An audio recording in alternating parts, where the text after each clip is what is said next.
لله رب العالمين.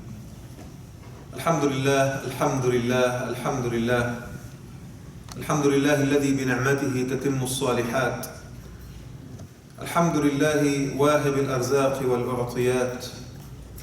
الحمد لله الذي بفضله تتضاعف الحسنات والذي بعفوه تمحى السيئات. لك الحمد يا ربنا حتى ترضى، ولك الحمد إذا رضيت، ولك الحمد بعد الرضا، ولك الحمد أبدا أبدا. لك الحمد كله ولك الشكر كله، وإليك يرجع الأمر كله علانيته وسره، إنك على كل شيء قدير. وأصلي وأسلم على المبعوث رحمة للعالمين وقائد الغر الميامين محمد بن عبد الله. اللهم صل وسلم وبارك على الرحمة المسداة وعلى النعمة المهداة محمد رسول الله صلى الله عليه وعلى آله وأصحابه وأتباعه ومن اهتدى بهديه وعمل بسنته إلى يوم الدين. وارض عنا معهم بفضلك وكرمك أرحم الراحمين اللهم آمين. I praise Allah subhanahu wa ta'ala, the creator of heavens and earth, the provider, the cherisher, the sustainer, the bestower of bounties, the giver of gifts, the grantor. I thank Allah subhanahu wa ta'ala for every blessing He has bestowed upon us, each and every one of us, and our families and loved ones. I bear witness that there's no deity in this universe save Allah. And I bear witness that Muhammad sallallahu alayhi wa sallam is Allah's final prophet and messenger, the bearer of glad tidings and the role model to be followed.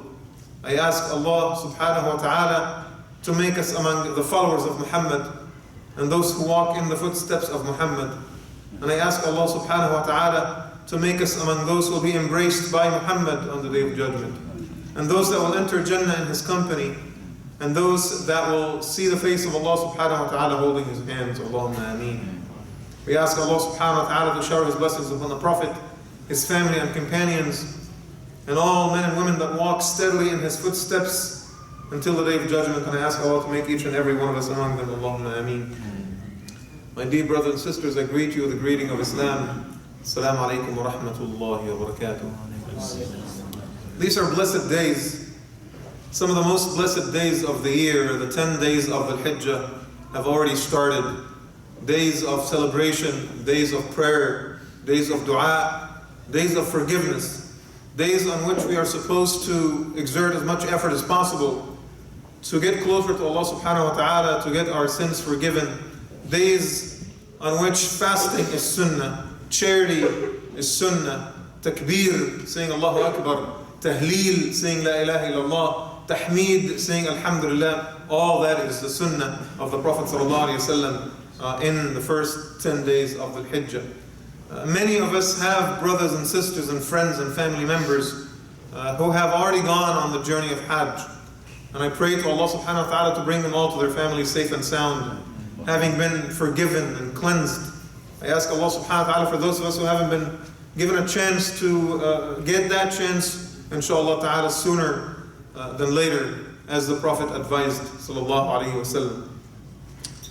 We always have these overflowing emotions when we think of the occasion of Hajj. I talked about that a little bit last Friday. But there is a sense, there's a celebratory sense that we always feel when we embark upon the season of Hajj, even if we have not performed Hajj personally. Just seeing the footage on TV, on the internet, on social media, just seeing the pictures of our friends and our brothers and sisters and family members who are there now and they're taking pictures and sharing it on social media, that elicits certain happy feelings in our hearts. We celebrate the unity of the Ummah. That after all, and despite the divisions and despite the cleavages and despite the challenges that the Ummah faces, despite the chasms of misunderstanding between the different elements of this Ummah, at the end of the day we have the willingness to come together on the occasion of Hajj, to dress wearing the same clothes, to stand before Allah subhanahu wa ta'ala saying the same exact things, to gather in the same exact valley, follow the same exact regimen everywhere. We celebrate the unity of the ummah, as Allah subhanahu wa ta'ala taught us in the Quran, إِنَّ هَذِهِ أُمَّتُكُمْ أُمَّةً وَاحِدَةً وَأَنَا رَبُّكُمْ فَاعْبُدُونَ. Indeed, this ummah of yours is one, and I am your Lord, so worship me. Act as if you truly believe in the statements you constantly make. On a day like this, we also celebrate the diversity of the ummah. We are not an ethnic nation. We are not based in one skin color or one country or one race or one ethnicity. We are as diverse as humanity itself. You look at this small crowd coming to Salat al-Jum'ah, you understand immediately what it means to call our ummah diverse. And imagine the feeling when you stand there in the valley of Arafat next week, when all the Hajjis are standing there, all 4 million of them. And you have the rich and the poor, the male and the female, the young and the old. You have the born Muslim and the convert.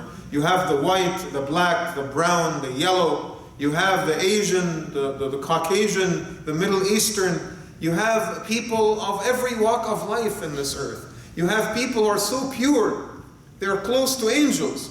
And there are sinners as well whose hearts are filled with hope that Allah subhanahu wa ta'ala might grant them forgiveness on that journey.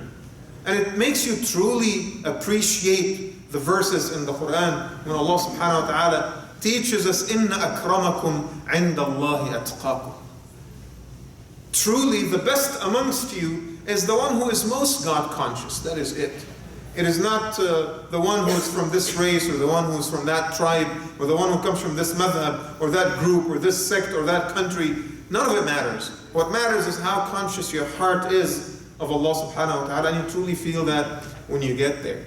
We celebrate, brothers and sisters, these days, the fact that so many of our loved ones, inshallah, will be forgiven. It gives us all hope. You know, if the forgiveness of Allah subhanahu wa ta'ala takes material form, if the forgiveness of Allah subhanahu wa ta'ala can take the form of rain, then I would think that the Hijaz would be flooded right now with rain that is made of the forgiveness and the grace of Allah subhanahu wa ta'ala. And He sends that, you know, upon His believers with no limitation whatsoever. To the extent that, as we are taught in al-Ahadith al-Qudusiyya, you know, the Qudsi Ahadith, we are taught that the Allah subhanahu wa ta'ala boasts about us before His angels. He says to the angels, see, those are the people that you warned me against creating, right?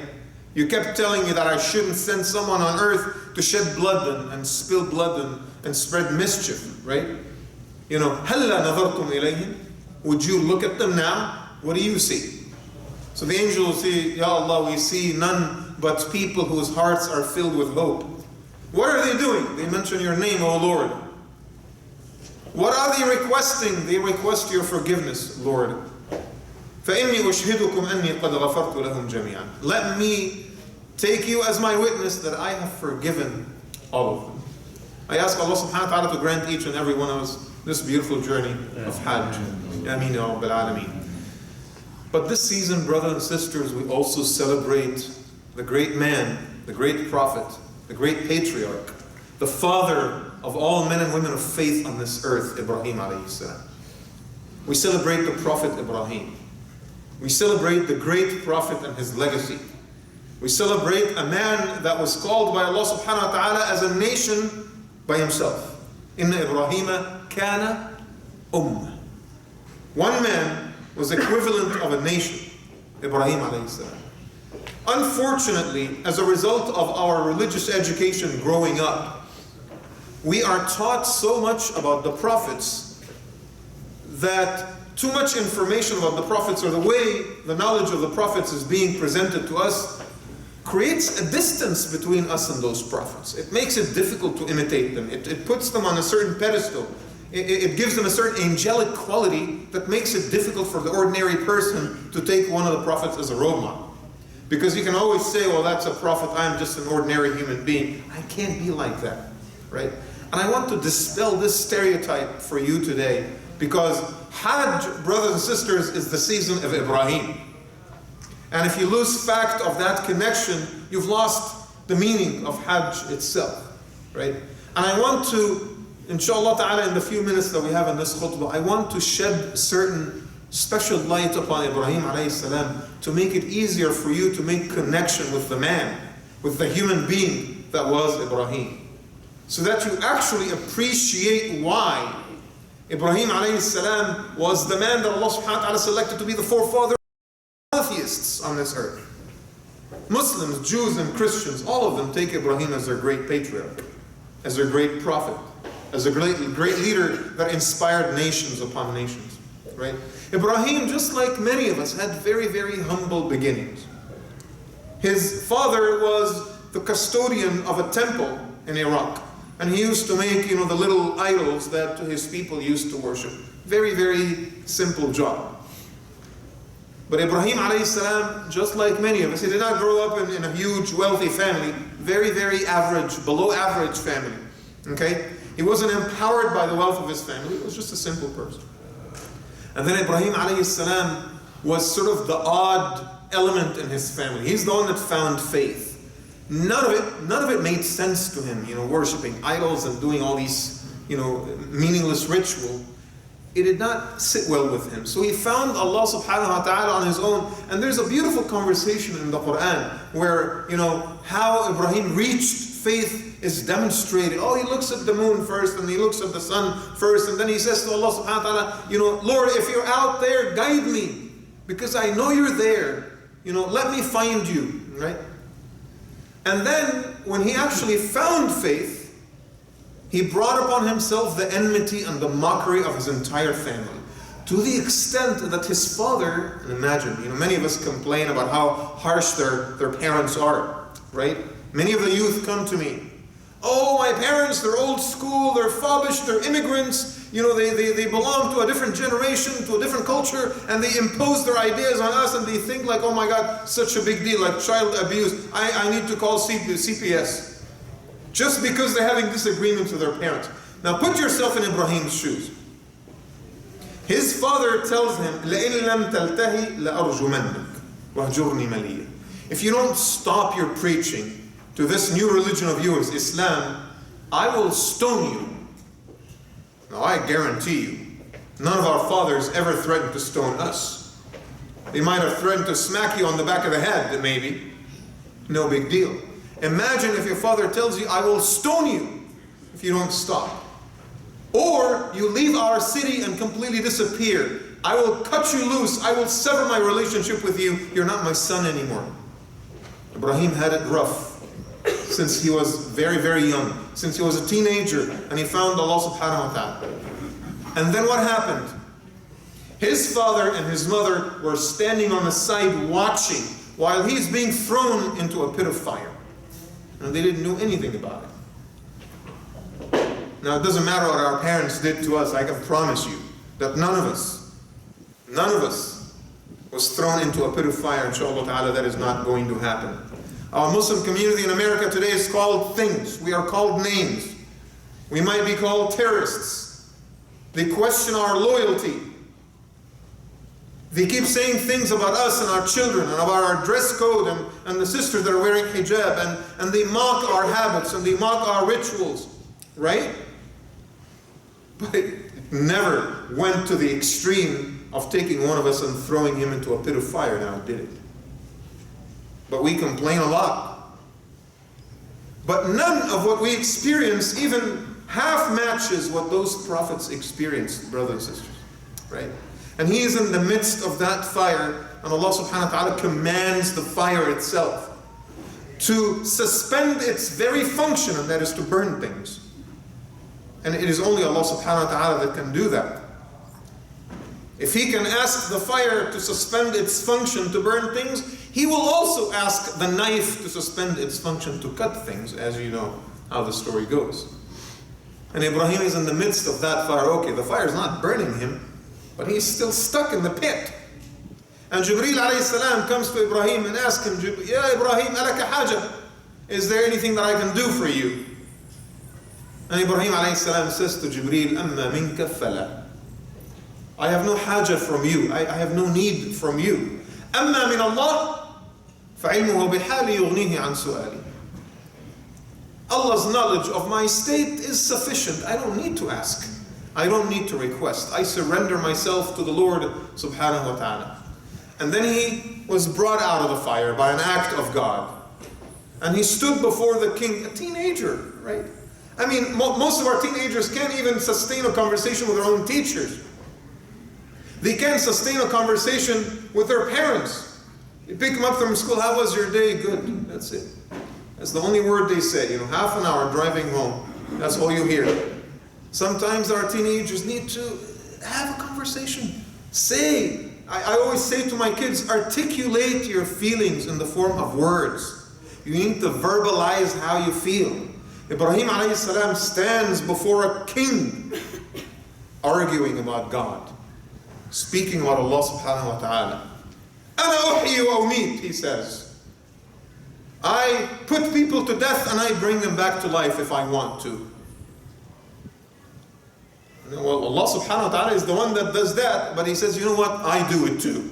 And he brings us 2 slaves, he kills one and he spares the other. Hey, I am just like your God. قال فإن الله يأتي بالشمس من المشرق فأتي بها من المغرب. Well, my Lord brings the sun from the east. Try to bring it from the west if you can. فبهت الذي كفر. That is when he lost his argument. Now he was just shocked. He didn't know what to say. And because they did not want to make Ibrahim into a martyr, they basically expelled him out of the city. Now you would think that, alhamdulillah, he's out of danger. He got out of the lion's den. He starts a new life. Everything is going to get back on track. No, it's only going to get worse from here. Right? The challenges are going to get a lot more complicated. He gets married. He takes his wife Sarah. They go to Egypt. Right? And what happens in Egypt? Now he's not called a terrorist in Egypt, but the king takes a liking in his own wife. And he wants to marry her. And he wants to force Ibrahim to divorce her so that he can marry her. So even the integrity of his own family is challenged.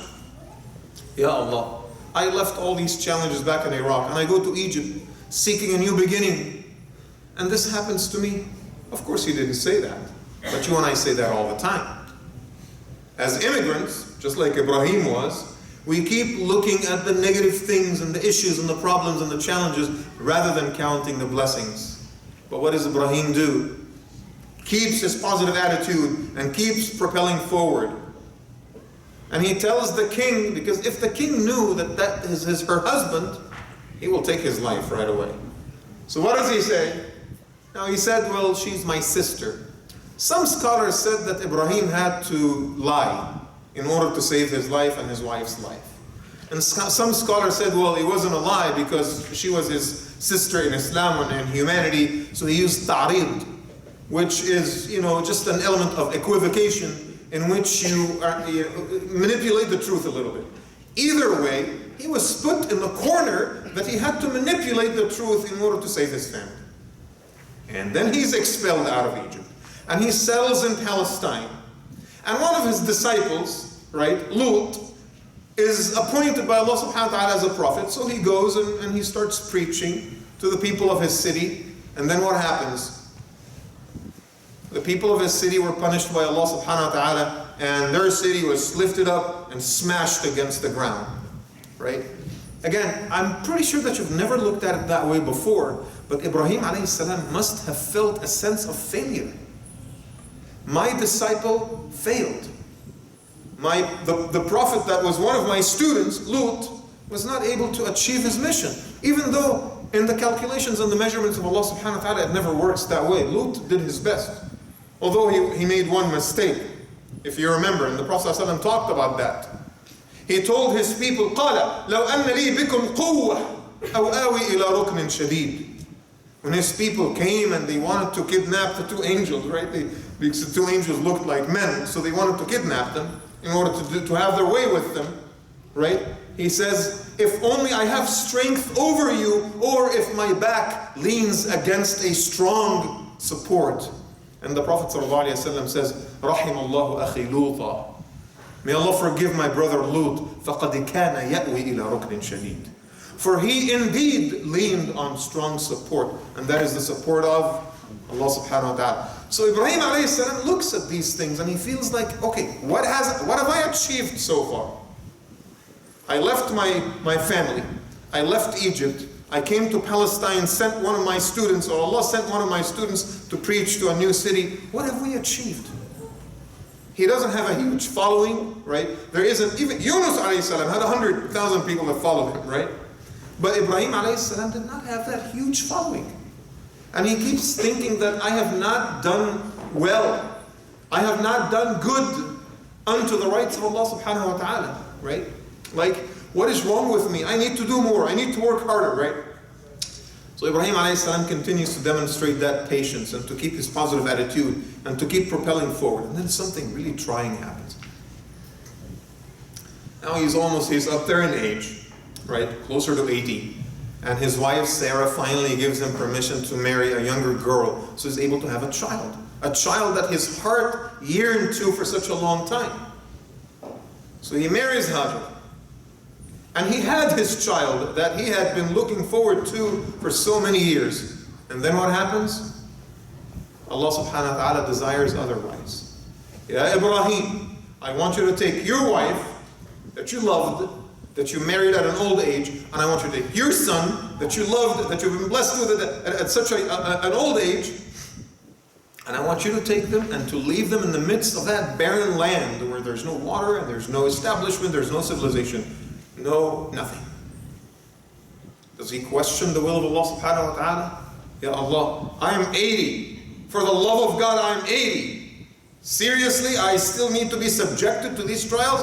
Haven't I shown my colors yet? Haven't I shown my faith and the strength of my faith yet to you, Lord? Why are you doing this to me? But again, Ibrahim never said that. That is what you and I say all the time. When we question the judgment of Allah subhanahu wa ta'ala, when we get so weary about trials and tribulations, when we get so anxious, and somehow we think, okay, I've had enough of this. Now it's time for my life to get back to normal. Well, I'll tell you what right now. There's no such thing. And you better get used to the idea that your life on this earth is trial after trial and tribulation after tribulation. You better get used to that idea. Because I know that you and I have this notion. Okay, I have 5 problems in my life right now. Okay, 5 problems. If I can just fix those 5 problems, inshallah everything is going to be okay. So you fix the first, and the second, and the third, and the fourth, and almost you're about to fix the 5th, and then what happens? 4 other problems come up, right? And then you start working on those 4 other problems, and then almost done with the 4th one, well, guess what happens? 6 other problems arise. That's how life is. And you better get used to it. You better accept it. وَلَقَدْ خَلَقْنَا الْإِنسَانَ فِي كَبَدٍ. That's what the Quran says. We have created human beings so that they experience some difficulty. And if you are after ease and comfort, well, inshallah ta'ala, you need to work hard because that is exactly what you're going to get in Allah's Jannah. But this dar, right, this abode of this life, this dunya, is not meant to be that of comfort. Even the wealthiest of people, they have their own struggles. They have their own mental health issues. They have their own problems, right? Don't think that because they're wealthy, alhamdulillah, they have it made. That is so far from the truth, right? And Ibrahim alayhi salam, from one cycle of difficulty to the other cycle, and then what can he do? He takes his wife, and he takes his son, and he leaves him in the middle of the desert. Ibrahim, are you going to leave us here? He doesn't say a word. You know why? Because he doesn't know what to say. What do I say to my wife when she says, Ya Ibrahim, why are you leaving me with your newborn infant in the middle of the desert? I don't know. Allah subhanahu wa ta'ala asked me to. What can I say? Ya Ibrahim, Allahu amaraka bihada. Is that the Lord's command? And he says, yes. إِذَنْ فَلَنْ يُضَيِّعَنَا. Then Allah will never abandon us. Ya Ibrahim, go. Don't worry about us. Inshallah, things will be okay. And Allah subhanahu wa ta'ala blessed Hajar. And the well of Zamzam came springing out. And other tribes settled in the area. And the city of Mecca was established. And Ismail alayhi salam became one of its leaders. And became one of the greatest youth of the city. And his father loved him so much. But times for trial never end. And Allah subhanahu wa ta'ala wills for Ibrahim to go through another trial. قال يا بني إني أرى في المنام أني أذبحك. Son, I saw in my visions that I take your life. فانظر ماذا ترى. What do you say? قال يا أبت افعل ما تؤمر. Father, do what you are commanded to do. ستجدني إن شاء الله من الصابرين. You will find me among those who exercise perseverance. Dad, don't worry about me. Do what Allah subhanahu wa ta'ala commands you to do. Again, a father with such resilience, with such tenacity, with such strength of heart, with such patience and perseverance, is likely to give rise to a son with that same level of strength, right? Because our children are a reflection of who we are. You want your children to be strong, you need to demonstrate strength. You want your children to be, nice and respectful and loving, you have to demonstrate that at home, right? And then Ibrahim alayhi salam takes his son, oh my God, he's actually going to do it. He takes his son, next to the Kaaba, after they have built the Kaaba and everything is so beautiful, right? He takes his son, and when he's about to cut his son and the knife is not doing its job. So he tries another one and it's not doing its job. And Allah subhanahu wa ta'ala says to him, قَدْ صَدَّقَتَ الرُّؤْيَا. Ya Ibrahim, you've accepted the vision. That was all a test. It was all a trial. The life of Ibrahim alayhi salam was one difficult test after the other. And I promise you, I guarantee you, that none of the challenges that you experience as Americans, as Muslims of the Western world, none of the challenges that you experience today come even close to what Ibrahim saw and experienced. So when times get really rough with you, and when you think that, the world has become so tight, like the hole of a needle, remember Ibrahim alayhi salam and his legacy. And remember these days of Hajj, and remember the Feast of Sacrifice. I ask Allah subhanahu wa ta'ala to forgive our sins and to establish us firmly on His path. Brothers and sisters, raise your hands and speak to Allah from the heart. ادعوا الله وأنتم موقنون بالإجابة. إن الحمد لله نحمده ونستعين به ونستهديه ونستغفره ونعوذ بالله من شرور أنفسنا وسيئات أعمالنا. من يهده الله فهو المهتد ومن يضلل فلن تجد له وليا مرشدا. وأصلي وأسلم على المبعوث رحمة للعالمين وقائد الغر الميامين محمد صلى الله عليه وسلم في الأولين وفي الآخرين وفي الملأ الأعلى إلى يوم الدين. اللهم صل على محمد وآله وأصحابه وأتباعه ومن اهتدى بهديه وعمل بعمله إلى يوم الدين وارض عنا معهم بفضلك وكرمك أرحم الراحمين. اللهم آمين.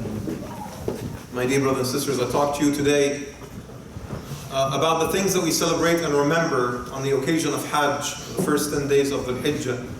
I talked to you about remembering the unity of the Ummah, remembering the diversity, the forgiveness of Allah subhanahu wa ta'ala, but we also remember Ibrahim alayhi salam, the forefather of our Ummah, the forefather of monotheism in this world, the man that was designated by the Quran as a nation by himself. And I demonstrated it just so that we're able to build a connection, an intimate connection between our hearts and that of the story of Ibrahim. He is not just some historical figure that is out there, who's a prophet who had miracles and is completely disconnected from us. He's just a human being. At the end of the day, he was a human being. He was very similar to you and I, and it is as a result of his resilience and his patience and his great character that Allah subhanahu wa ta'ala put him, at that very high level. And Allah subhanahu wa ta'ala considered him to be a great human being. Now, you and I may not become prophets, but Allah subhanahu wa ta'ala, for your patience, might also reward you in ways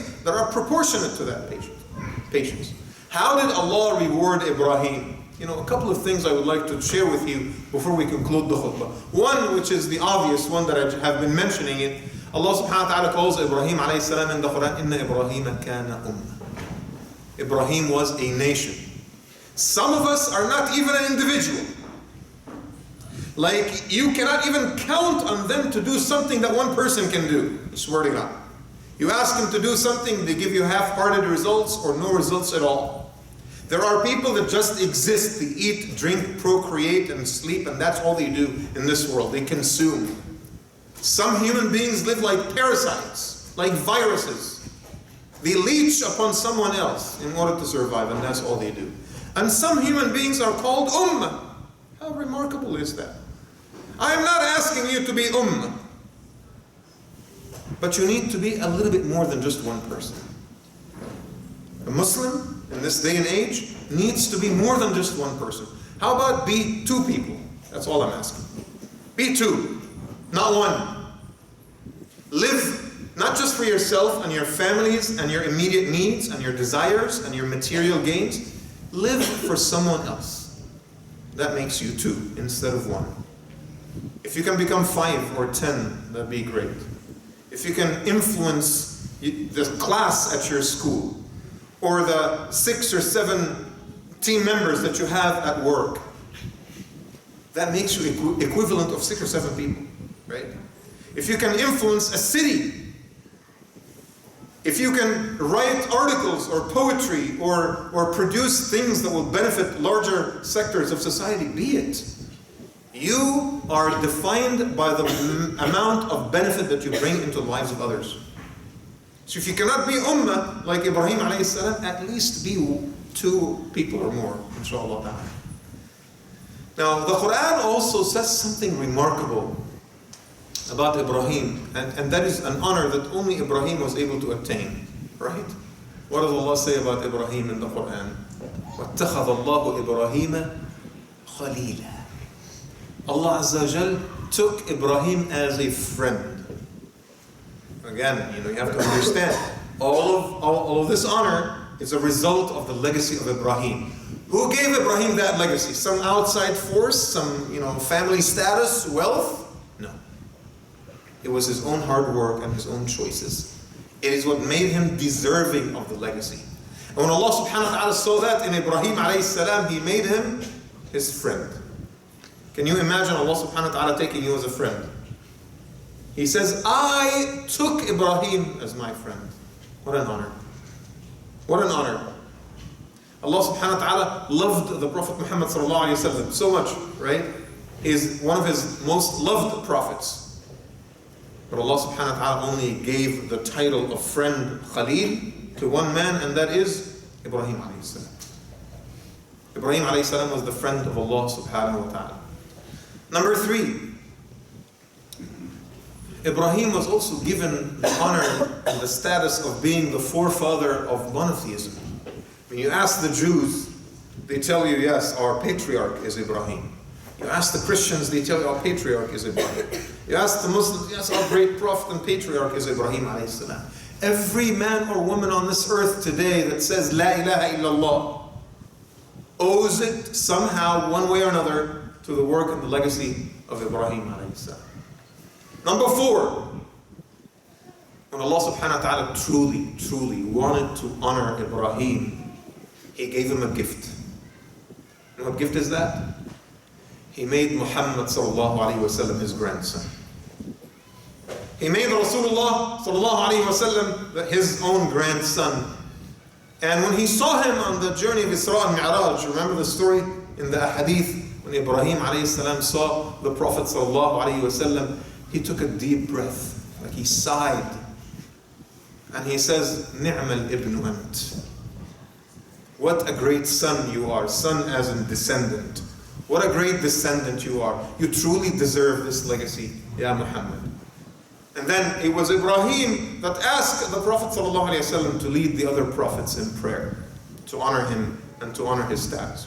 Now there's one last thing about Ibrahim a.s. that some of you may not know.